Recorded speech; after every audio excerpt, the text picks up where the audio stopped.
प्राचीन शहर उज्जैन के गढ़कालिका, विक्रांत भैरव, अखिलेश्वर शमशान और चक्रतीर्थ शमशान तंत्र क्रियाओं के लिए जाने जाते हैं। यहाँ कई तरह की तंत्र मंत्र की क्रियाएं की जाती है। नवरात्र के दिनों में तो उज्जैन में दूर दराज से तांत्रिक आते हैं। वही अमावस्या की काली अंधेरी रात में की गई तांत्रिक क्रियाएं तांत्रिकों को लाभ देती है। ऐसी ही शमशान घाट में 3 तरह की साधना अघोरी करते हैं। यह है शिव साधना, शमशान साधना और सबसे महत्वपूर्ण शव साधना। शव साधना के बारे में कहा जाता है कि इस साधना के पूर्ण होने पर मुर्दे में जान आ जाती है और वह अघोरी से बात करने लगता है, साथ ही उसका गुलाम भी बन जाता है और उसकी हर बात मानता है। शव साधना के बारे में आम लोगों को कम ज्ञान है और इसलिए इसके प्रति कई प्रकार की मान्यताएं भी जनमानस में बनी हुई हैं। आज हम आपको इस साधना के बारे में सही जानकारी देकर आपको इस साधना संबंधी अंध मान्यताओं को समाप्त करेंगे। तो आइए जानते हैं शव साधना के बारे में। तंत्र शास्त्र की अनेक शाखाएं तथा उप शाखाएं हैं और इन सभी की साधना पद्धति तथा कायदे कानून भी भिन्न भिन्न होते हैं।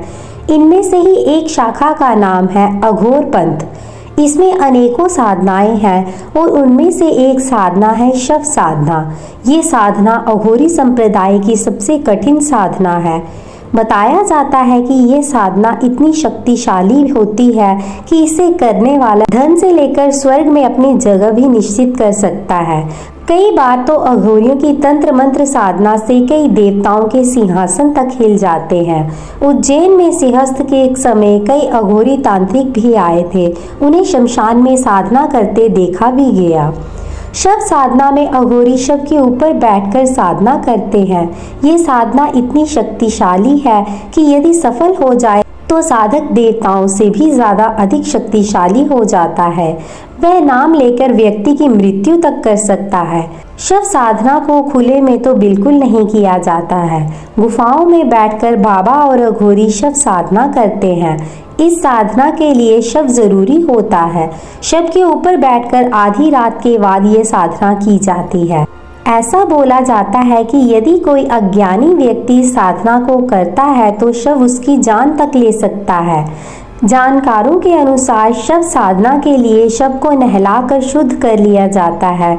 इसके बाद विशेष तांत्रिक प्रक्रिया के तहत शव के सिर में छोटा सा सुराख बना यज्ञ सामग्री आदि भी डाली जाती है। इसके बाद शव को साधना स्थल पर रख दिया जाता है और साधक गुरु पूजन, अघोर पुरुष नमन, दिशा कीलन, स्थान कीलन जैसी कई प्रक्रियाएं करता है। शव का पूजन कर उसका पूरा सम्मान किया जाता है। शव पूजन के बाद सही ग्रह नक्षत्र की स्थिति आने पर शव के ऊपर बैठ शव साधना के मंत्रों का जाप शुरू किया जाता है। साधक के सामने अलख यानी यज्ञ स्थल प्रज्वलित रहता है, जिसमें अघोरी हर मंत्र के अंत में तांत्रिक सामग्री की आहुति देता रहता है।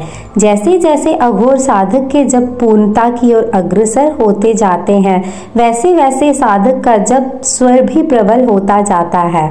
इस स्थिति में शव में धीरे धीरे चेतना आती जाती है। उसके अंग फड़फड़ाना शुरू कर देते हैं। उसकी आंखों की पलकें खुलने तथा बंद होने लगती हैं और शव की सांसें भी धीरे धीरे तेज होने लगती है। इस पूरी प्रक्रिया में शव पूरी तरह से जागृत हो जाता है। इस अवस्था में तांत्रिक लोग शव सहायता से अनेक प्रकार की गुप्त तांत्रिक साधनाओं के बारे में रहस्य जान लेते हैं। शव साधना के लिए जरूरी है कि जिस व्यक्ति का शव उपयोग किया जा रहा है, पहले उससे अनुमति ली जाए। शव उसी व्यक्ति का हो जिसकी अकारण मौत हुई हो। अकारण मौत के कारण उस व्यक्ति की आत्मा आसपास ही होती है और वह अघोरी की मदद करती है। शव पूजा के समय आसपास हजारों लाखों भूतों का अदृश्य जमघट लग जाता है। अघोरी की पूजा इन भूतों से तभी बच सकती है जब वह भूतों से निपट सकते हैं। अघोरी छुपकर इस तरह की साधना करते हैं। तो इस प्रकार शव साधना जैसी शक्तिशाली साधना से हर कोई डरता है। ये साधना करना हर किसी के वश की बात नहीं है।